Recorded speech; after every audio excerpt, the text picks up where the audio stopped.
Hey guys, this is Edwin from the Recording Connection. We're gonna go over phasing and how we could use that for our advantage. Now, what is phasing? Is when you have a waveform and you have the same exact waveform, it creates a phase, right? It's the same signal, so you have to reverse it somehow. You have to somehow make sure that it goes with each other if it's the same signal. What do I mean by this? Let me show you a classic example of phasing. Now, here's a track. Let's play it normal.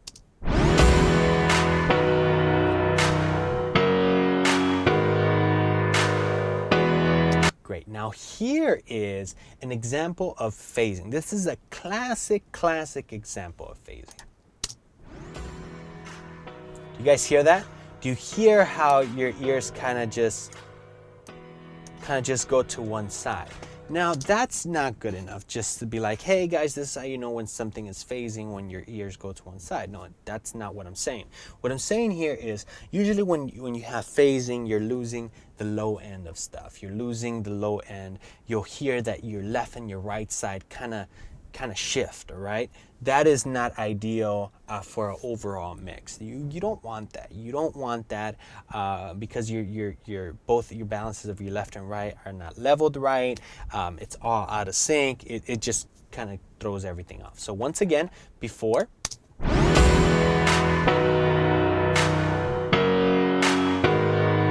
right? Listen to the bottom and just disappear. Listen closely. Bring it up to.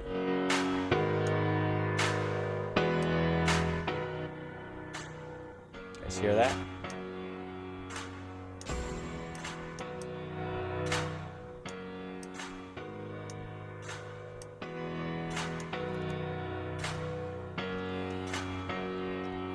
So you're out of phase. Now the cool thing about this is that you could actually use this for your advantage. How could you do that? Is the way I would approach it is actually using automation. Using automation if it's something that you would like to do, bypassing, different things, but make sure that there's a solid signal under. That is the number one thing. You want a solid signal. You want a solid, for example, if I have a copy of two of the same signals and I'm shifting the phase of each, right?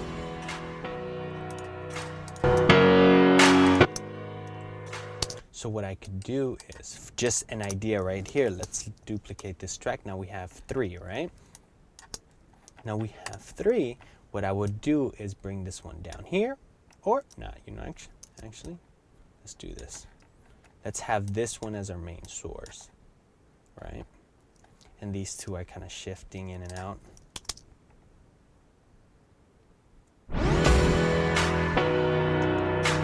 Right? Phased signal. So what I would do is put a low pass filter on this. And as you guys know, low pass filter, very straightforward. Bring up an EQ. Let's bring that guy in. Actually automate this. This is how it could be to your advantage because you could really make things interesting. These are what makes the difference between just an amateur producer and a professional producer. Using these subtle things that you're not going to be able to listen to it right away, but it's subtle, right? It's gonna come all around you. It's gonna move around you, right? So for example.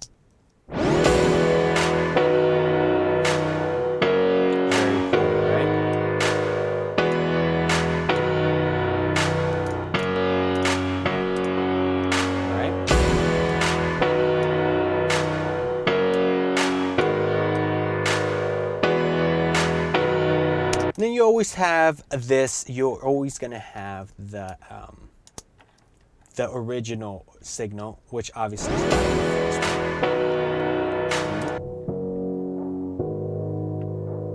So you kind of phase these guys out, right? The same way I was showing you earlier. Now let me take these two out.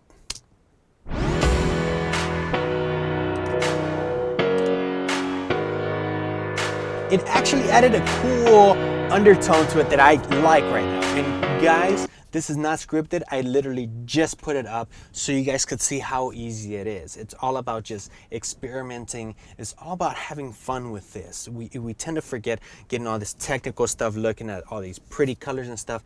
Why we do this? We do this to have fun. So as you can see here, let me play before. I'm actually really excited about this. Listen to this.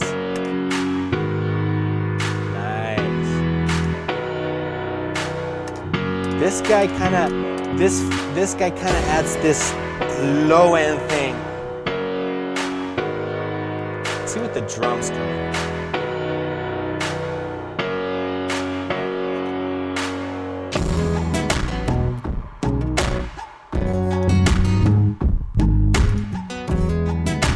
Okay.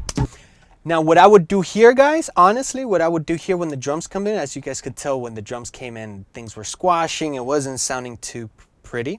So what I'll do is just mute this and see, you know, take out that effect for that.